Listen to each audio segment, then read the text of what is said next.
Hello everyone, welcome to the most awaited series that is salt analysis. So this video is gonna be amazing. ये पूरी playlist ही ये मेरी खुद की compilation है. मैंने 50 प्लस आवर्स अभी तक स्पेंड कर लिए हैं इसका कंटेंट पूरा सोचने में, पूरा ब्रेनस्टॉर्मिंग में. एंड मैंने खुद 2023 एंड 2024 के सारे पेपर्स एनालाइज करे एंड उसमें सॉल्ट एनालिसिस के क्वेश्चंस देखे किस टाइप के आ रहे हैं. एंड मैंने ऑब्जर्व करा कि हर पेपर में एक क्वेश्चन तो पक्का ही आ रहा है. So this is going to be a game changer for you all. इस सीरीज को तुमने अच्छे से कर लिया तो तुम पक्का ही मेंस में सवाल बना के आओगे सॉल्ट एनालिसिस का. ये कंपाइलेशन है जिससे तुम्हारे सॉल्ट एनालिसिस के मेंस के सारे पीवाईक्यू हो जाएंगे एंड आगे आने वाले न्यू पॉसिबिलिटी के टॉपिक्स भी हो जाएंगे जो पीवाईक्यू में अभी तक आए हो नहीं आए हो जो भी. सो काफी रेयर चांसेस है कि इस सीरीज के बाहर से तुम्हारा कोई भी सवाल आएगा. एंड इसमें मतलब मैंने इधर-उधर की फालतू चीजें बिल्कुल नहीं डाली है. जितना रेलेवेंट है उतना ही डाला है. वरना क्या होता है कि सॉल्ट एनालिसिस की बहुत खराब इमेज है. उसमें इतनी सारी चीजें करा देते हैं बोल देते हैं कि जस्ट मगअप कर लो. मैंने खुद ने भी अपनी प्रिपरेशन में 100 प्लस पेजेस के नोट्स बना लिए थे एंड विच वॉज इम्पॉसिबल कि आप ये सब याद करो बैठ के. तो मैंने अपनी खुद की टाइम पे भी मैंने जो मेथड्स फॉलो करे थे थोड़ा उससे आइडिया लिया. देन पेपर एनालिसिस से पूरा ट्रेंड लिया है एंड मैंने कि अ, पूरा कंटेंट प्रिपेयर करा है. तो नो डाउट इसमें भी रिएक्शंस होंगी. जैसे ये जो यहाँ पर तुम्हें रोड मैप दिख रहा है कि ये सारी वीडियोस आने वाली है तो तुम देख रहे हो कि इसमें भी अ, कितने सारे कटायंस एनायंस हम करने वाले हैं. बट ये सारे के सारे तुम्हारे मेंस के सिलेबस में है एंड इसके लिए हम जितने रिक्वायर्ड है उतने ही कंफर्मेटरी टेस्ट करेंगे. वरना एक ही अनायन के टाइम पे चाहे तुम 10-10 कंफर्मेटरी टेस्ट करते रहो कोई पॉइंट नहीं है. जिनको बिल्कुल आइडिया नहीं कंफर्मेटरी टेस्ट क्या है तो कोई बात नहीं. बस मैं इतना बताना चाह रही हूँ कि इस पूरी प्लेलिस्ट में ये जितनी भी अनायन और कटायन डिटेक्शन है आई विल इंश्योर कि तुम अराउंड 40 रिएक्शन ही याद करो. अभी 40 सुन के भी बड़ा लगेगा बट तुम जाके जो सॉल्ट एनालिसिस के नोट्स फ्लोट होते हैं ना उसमें देखना कितनी कितनी रिएक्शन कराई है. एंड मोर ओवर मैं एक ऐसे सिस्टमैटिक वे में तुम्हें पढ़ाऊंगी ना कि तुम्हें ये चीजें डुएबल लगेंगी. Salt analysis, yes salt analysis अब डुएबल लगेगा इस सीरीज के बाद से. एंड मोर ओवर जो लोग एडवांस के लिए प्रिपेयर कर रहे हैं ये एकदम फाउंडेशनल कोर्स है. तुम्हारे लिए भी रेलेवेंट है ये. क्योंकि मेंस में क्या है कि कुछ अनाइंस और कैटायंस कम है एडवांस के सिलेबस से एंड कुछ एक्स्ट्रा है. तो बस तुम एडवांस के लिए जब ये सीरीज देख रहे हो, जो लोग देख रहे हैं अभी एडवांस के लिए, उनको क्या करना है, जो उसमें कैटायंस और एनायंस है वो पोर्शन देखने हैं. सारी सीरीज में वीडियोस पे अच्छे से मार्क्ड रहेगा किसमें क्या कंटेंट है. तो मेंस वाले बच्चे तो ये पूरी की पूरी सीरीज काफी अच्छे से देखे, तुम्हारे 4 नंबर पक्के हैं. चाहे एनटीए अब जो क्वेश्चन भी बना के डाल दे हम तो कर लेंगे. तो चलो शुरू करते हैं. ये वो सारे टॉपिक्स हैं जो हम लोग कवर करने वाले हैं. ये अभी फर्स्ट इंट्रोडक्शनल एंड फाउंडेशनल वीडियो है. देन इसके बाद हम एनायन डिटेक्शन पे 3 वीडियोस देखेंगे एंड देन कटायन डिटेक्शन जो कि एक मेजर चंक है जिससे काफी ज्यादा सवाल आते हैं. उस पे हम ये सेट ऑफ वीडियोस कवर करेंगे. ये देखने में लग रहा होगा कितनी सारी वीडियोस हैं बट हम ट्राई करेंगे कि वीडियोस थोड़ी शॉर्ट ही रहें. ये 8 वीडियोस हैं इसमें. ड्राई टेस्ट जो कि बहुत इंपॉर्टेंट है वो. फिर ये जो कंफर्मेटरी टेस्ट है यानी कि डिटेक्शन टेस्ट है, इन्हें वेट टेस्ट भी बोलते हैं, ये सब देखेंगे. अभी हो सकता है ये सब एलियन टर्म्स लगे. ये इंट्रोडक्शन वीडियो में मैं सारी टर्म्स तुम्हें बताने वाली हूँ. एंड देन ये 3 चीजें हैं जो कि वैसे तुम केमिकल बॉन्डिंग में भी कुछ हद तक पढ़ते हो बट स्टिल मुझे पता है काफी लोगों ने केमिकल बॉन्डिंग में नहीं पढ़ा होता. इसलिए मैं ट्राई करूंगी कि इसके लिए भी एक एक सेपरेट वीडियो बना दूं ताकि तुम ये चीजें याद कर पाओ एंड ये तुम्हारे अल्टीमेटली सॉल्ट एनालिसिस में हेल्प करेंगी.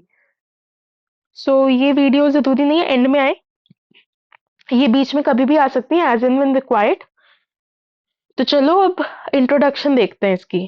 तो अब तुमने ना सॉल्ट एनालिसिस के लिए खराब नहीं सोचना है. अब जिस वे में मैं बता रही हूँ ना उस वे से तुम एक इमेज बिल्ड करनी स्टार्ट करो सॉल्ट एनालिसिस के लिए. So given an unknown inorganic salt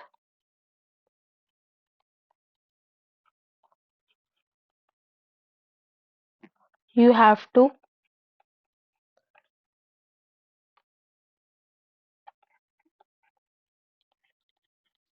identify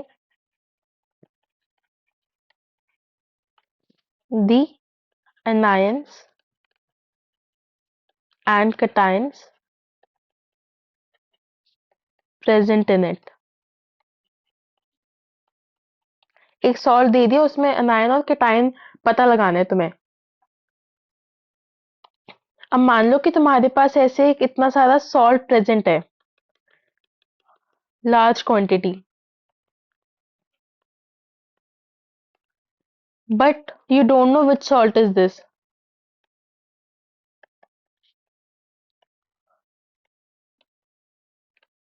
तो क्या करोगे तुम, ये सॉल्ट आइडेंटिफाई कैसे करोगे? How to identify?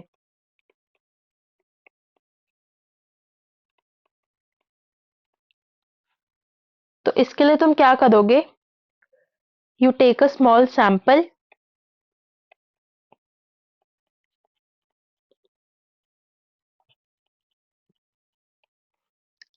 And then testing करोगे उस पे, जिससे कि तुम उसे आइडेंटिफाई कर पाओ। तो ये है यूटिलिटी, मतलब सॉल्ट एनालिसिस क्यों पढ़ रहे हैं, सॉल्ट एनालिसिस क्यों इंपॉर्टेंट है, ताकि तुम्हें पता तो चले कि कौन सा सॉल्ट है, तो तुम इसमें से एक सैंपल लोगे। ठीक है, सैंपल ले लिया तुमने। ये एक पीस ऑफ पेपर पे थोड़ा सा सैंपल मैंने लिया है। तो ये तुम्हें कुछ टेस्टिंग करनी है, तो there must be some procedure. So there must be some procedure for testing,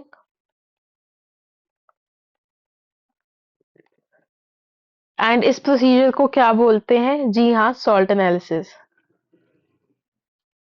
which is salt analysis. So salt analysis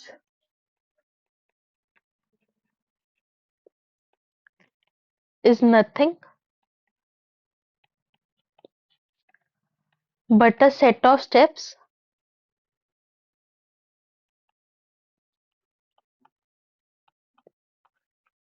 for identification.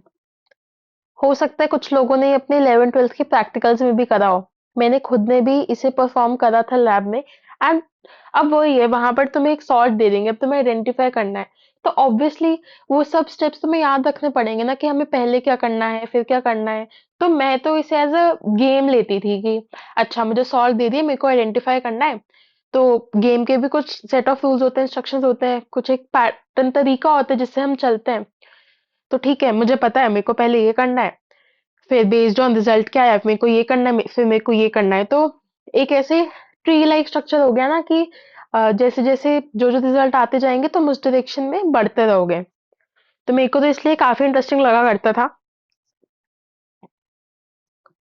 तो फिर इसमें क्या क्या इन्वॉल्व होता है वो देखते हैं।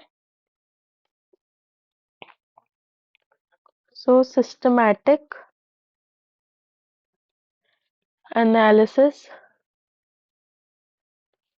प्रोसीजर इंक्लूड्स, मतलब हम इसी को ही बोल रहे हैं, systematic analysis procedure. First is preliminary test,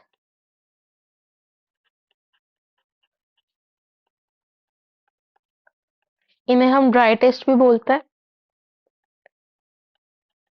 इससे क्या होता है, हमें क्लू मिलता है, gives clue about cation and anion।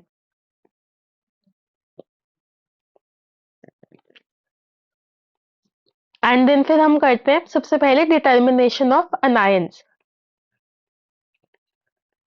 Determination of anions, जिसमें इंक्लूडेड होते हैं वेट टेस्ट।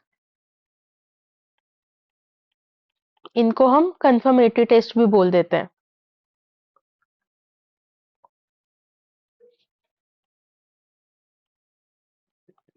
देन फिर हम करते हैं डिटर्मिनेशन ऑफ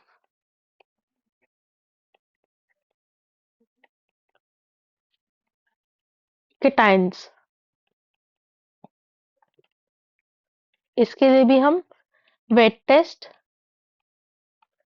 या फिर बोलो कंफर्मेटरी टेस्ट परफॉर्म करते हैं।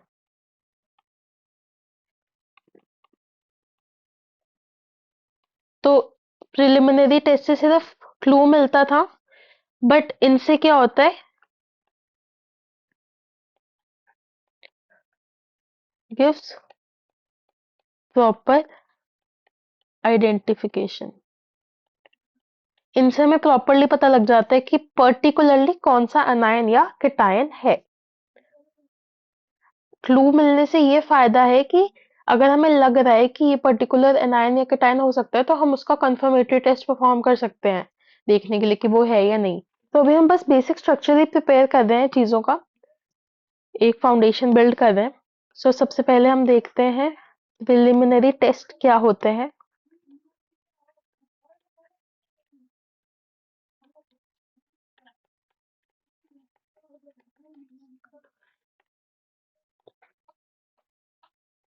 सो ये ऐसे टेस्ट होते हैं विच गिव्स क्लू, ये तो मैंने बताया ही। Can be performed within 10-15 minutes,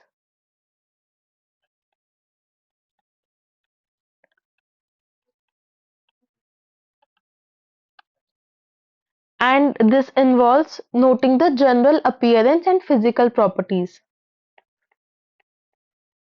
Involves noting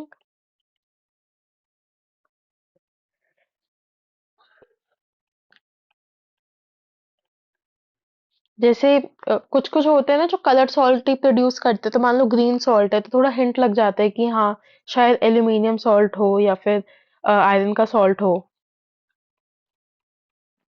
and physical properties जैसे कि such as colour, smell, solubility. ठीक है, उसके अलावा हम हाइड्रोलिसिस भी करते हैं। इससे क्या पता लग जाता है कि tells if salt is acidic और बेसिक। नॉर्मली पीएच चेक करके हम कर सकते हैं ना ये चीज।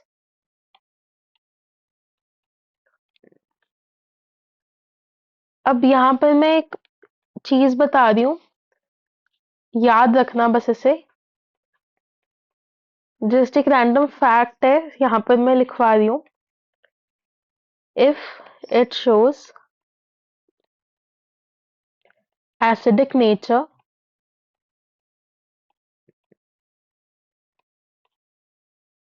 then best to neutralize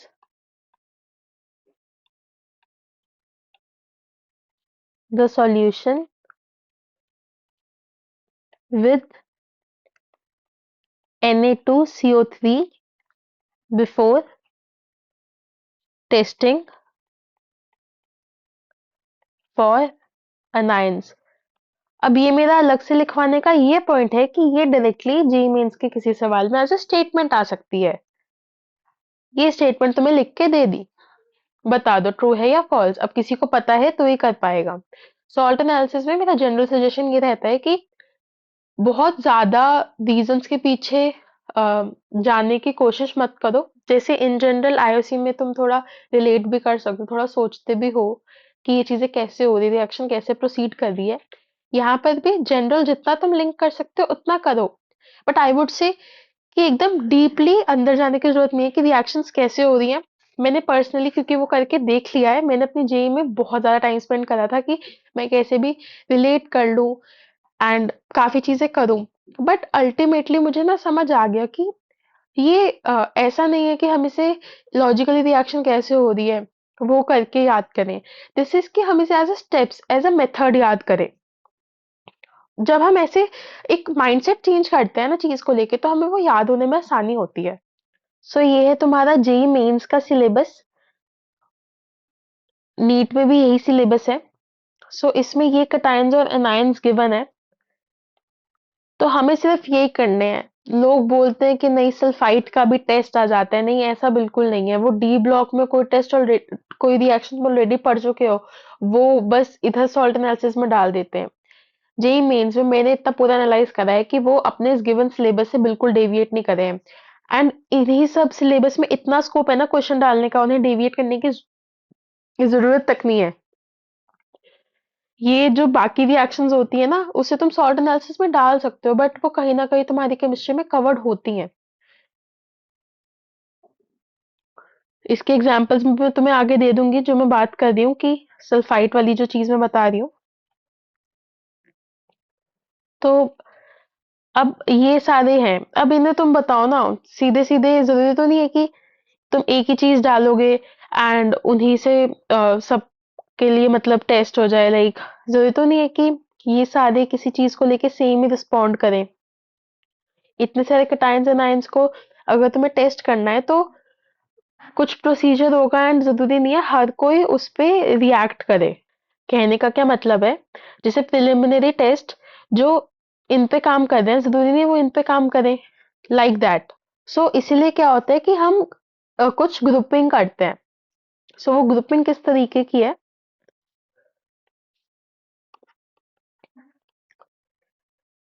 anions को ऐसे लिखो तुम,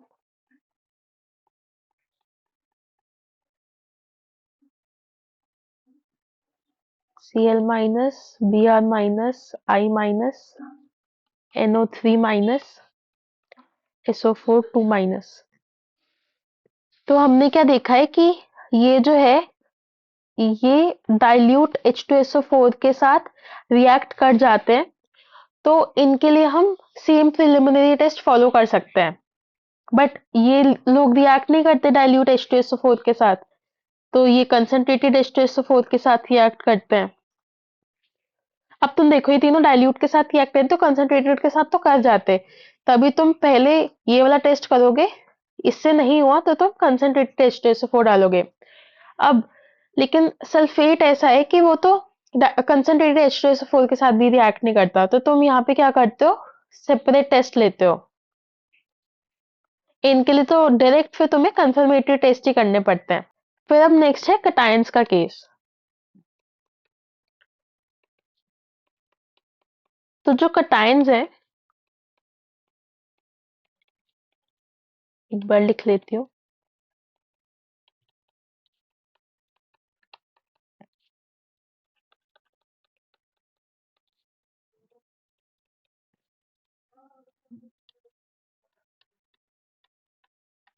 एंड Mg+2। तो ये तो है जीरो ग्रुप का इंसान,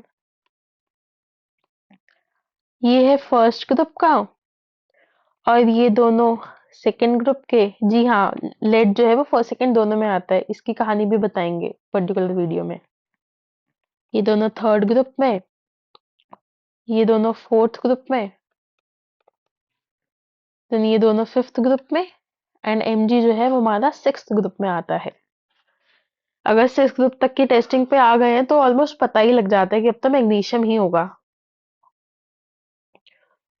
तो ये ग्रुप्स भी डिवाइडेड ऑन द बेसिस, जैसे हमने एनायंस का करा, तो ऐसे एक प्रोसीजरल टेस्टिंग होती है। सो प्रिलिमिनरी टेस्ट जो है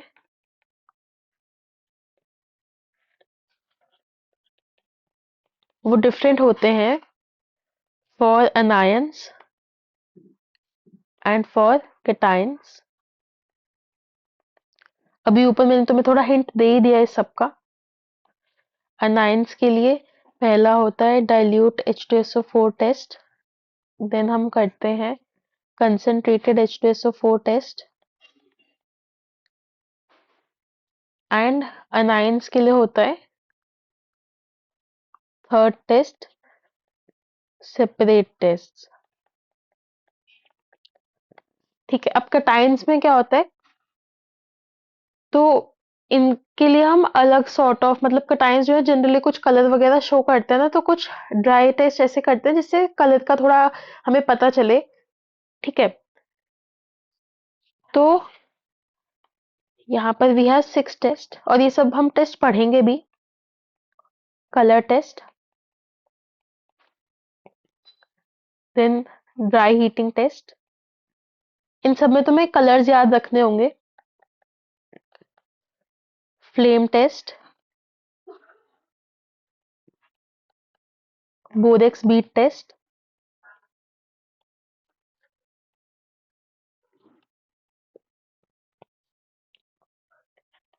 चारकोल कैविटी टेस्ट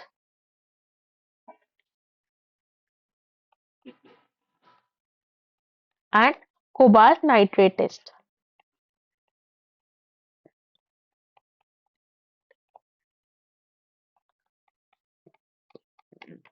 ठीक है, तो मैंने पूरा ट्राई करा कि मैं एक स्टोरी की तरह तुम्हें ये सब चीजें बताऊं। I hope this was helpful. So यही था all about introduction and foundation. एक बार रिकैप कर लेते हैं एंड देन नेक्स्ट वीडियो से हम पूरा अपना फोकस डाल देंगे एनायन एंड कैटायन डिटेक्शन पर। सो हम देख रहे हैं सॉल्ट एनालिसिस। सॉल्ट एनालिसिस क्यों जरूरी है? क्योंकि हो सकता है कि तुम्हारे पास काफी सारा सॉल्ट हो जिस पर कोई लेबलिंग नहीं हो, तो उसके आइडेंटिफिकेशन के लिए तुम्हें कुछ टेस्टिंग करनी पड़ेगी। तो तुम एक स्मॉल सैंपल लोगे एंड उस पर एक प्रोसीजर फॉलो करेंगे एंड उसी प्रोसीजर को बोलते हैं सॉल्ट एनालिसिस। तो ये एक सिस्टमैटिक एनालिसिस प्रोसीजर है जो इन्वॉल्व करता है dry test and followed by wet test. सबसे पहले तुम ड्राई टेस्ट करते हो अनाइंस का, देन तुम एनाइंस के लिए ही कंफर्मेटरी या फिर वेट टेस्ट करते हो, फिर तुम ड्राई टेस्ट करते हो केटाइंस के लिए एंड देन उसके लिए वेट या कंफर्मेटरी टेस्ट कर लेते हो। ड्राई टेस्ट से सिर्फ एक हिंट लगता है, वेयर एज 2 एंड 3 से तुम्हें डिटर्मिनेशन हो जाती है कि एग्जैक्टली कौन सा कटायन एनायन प्रेजेंट है। सो प्रिलिमिनरी टेस्ट क्या होते हैं? ऐसे छोटे से टेस्ट होते हैं 10-15 मिनट में जो हो जाए। एंड ये तुम इसमें क्या देखते हो? Colour, smell, solubility, acidic, basic nature. And एक काफी इंपॉर्टेंट पॉइंट था कि अगर एसिडिक नेचर निकल जाए तो सोडियम कार्बोनेट डाल दो बिफोर टेस्टिंग ऑफ अनाइंस। ये डायरेक्ट स्टेटमेंट आ सकती है, वेरी इंपॉर्टेंट, से याद रखो। फिर हमने देखा कि हाँ, हमारे कोर्स में ये सारे कटायंस एंड एनायंस हैं for JEE Mains and NEET. तो ये सबको ऐसे कर लो कि तुम classify based on the preliminary test. तो अनायंस के लिए 3 प्रिलिमिनरी टेस्ट होते हैं, dilute H2SO4 test, concentrated H2SO4 test and then separate test sulphate के लिए। इसे याद कर लेना कि किसके लिए कौन सा प्रिलिमिनरी टेस्ट है एंड कटायंस की ग्रुपिंग। फिर कटायंस के लिए ऐसे 6 कलर टेस्ट होते हैं। Colour test, dry heating test, flame test, borax bead test, charcoal cavity test and cobalt nitrate test. And in 6 का रिलेशन ये सारी ग्रुपिंग से नहीं है। इन ग्रुपिंग का रिलेशन क्या है वो तुम जब वेट टेस्ट का प्रोसीजर देखोगे आफ्टर अनायन डिटेक्शन इज कंप्लीटेड तब पता चलेगा। सो अभी के लिए ये चीजें दिमाग में रखो एंड मेक श्योर इसे रिवाइज करो ताकि ये चीजें तुम्हें याद हो जाए कि ये डाइल्यूट H2SO4 किन के लिए यूज होता है, कंसंट्रेटेड किन के लिए और सेपरेट टेस्ट किन के लिए, एंड ये ग्रुपिंग भी याद हो जाए। So that's all for this video. Thank you.